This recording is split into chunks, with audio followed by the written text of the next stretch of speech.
বিবিসিতে একটা রিপোর্ট দেখলাম আমরা হবিগঞ্জ জেলার বানিয়াচরে, যেখানে পুলিশ হত্যাকে প্রমিনেন্ট করে তোলা হচ্ছে। এই পুলিশ হত্যার দায় আমাদের অভ্যুত্থানকারী ছাত্র জনতাকে দেওয়ার প্রচেষ্টা করা হচ্ছে। আমরা দৃঢ়ভাবে বলতে চাই, ৩রা আগস্ট আমরা এক দফার মাধ্যমে স্পষ্ট করেছিলাম আমাদের এই লড়াইটা শেখ হাসিনার ফ্যাসিস্ট শাসনের বিরুদ্ধে লড়াইয়ে পরিণত হয়েছে। আমাদের এই কোটা সংস্কারের আন্দোলন ছিল শান্তিপূর্ণ আন্দোলন। শেখ হাসিনার পুলিশ, ছাত্রলীগ, সন্ত্রাসী বাহিনী গুলি চালিয়ে বর্বরোচিত হামলা করে আমাদেরকে অভ্যুত্থানের দিকে নিয়ে যেতে বাধ্য করেছিল।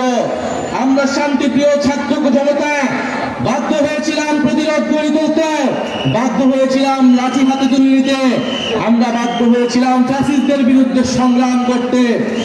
৩রা আগস্ট আমরা স্পষ্ট করেছিলাম এই লড়াইটা ফ্যাসিস্ট রাষ্ট্র, ফ্যাসিস্ট বাহিনীর বিরুদ্ধে জনগণের লড়াই। ফলে সেই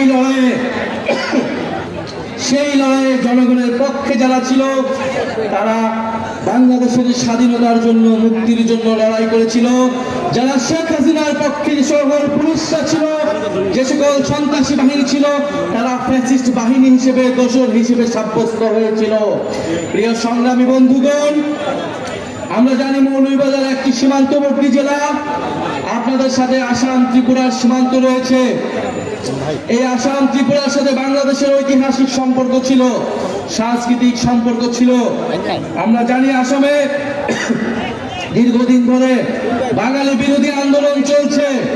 আসামে বাঙালি জাতিগোষ্ঠীকে, মুসলমান এবং হিন্দুদেরকে বাংলাদেশি সাব্যস্ত করে সেখানে তাদের নাগরিকত্ব কেড়ে নেওয়া হচ্ছে।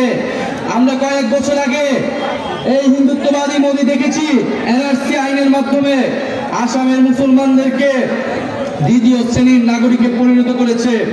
আমরা স্পষ্টভাবে বলতে চাই, এই মৌলভীবাজার থেকে বাংলাদেশে আমরা যে সম্প্রীতির রাজনীতি করতে চাই, পুরো দক্ষিণ এশিয়ায় এই সম্প্রীতির রাজনীতি আমরা ছড়িয়ে দেব।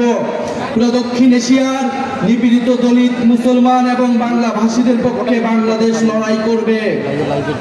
প্রিয় মৌলভীবাজারবাসী, আজকে আপনারা এসেছেন, আপনাদেরকে সাধুবাদ জানাই। জাতীয় নাগরিক পার্টি ইনশাআল্লাহ আপনাদের অধিকারের জন্য কথা বলবে। ইনকিলাব।